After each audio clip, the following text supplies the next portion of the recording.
if there, let's say there's one that's not engaged, that has no idea what's going on in the world right now.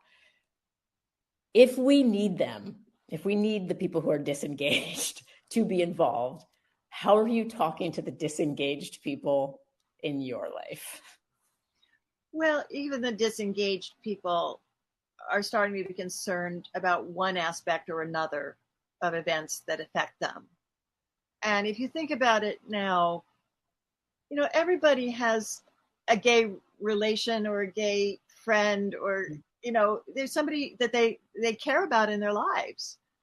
And of course, we're not at the point yet where the persecution of trans people has been fully extended to every gay person. But you've already had people who are members of the MAGA officialdom say they're going after gay marriage. Mm-hmm. And you just replicate that across the board. Everybody knows young children. Everybody knows this and that. And I think that connecting it to their lives, giving them actual information, right? And doing it in a sympathetic way, like starting conversation with, I know you care about, and I'm concerned about, right?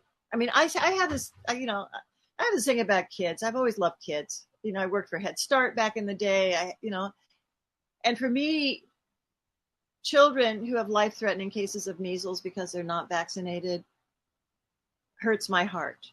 Yep. And I can talk to pretty much anybody about that. And most people, even the unengaged, can care about that. It's just so wrong, right? And I also think that there's a way to kind of set the table for the conversation and say, it's so unnecessary. When I was a kid, we all lined up for our vaccinations. And so none of us had polio in my school because we were vaccinated. I don't want that to come back. I don't want to, So, I mean, I think that you can apply the same thing to caring for disabled veterans, for caring for other people. And yes, there is a question of finding the germ of self-interest, right? I mean, I have relations in Nebraska who farm corn and soybeans. Well, they're expecting a 1/3 cut in their income this year because of the tariffs. Well, that's going to hurt.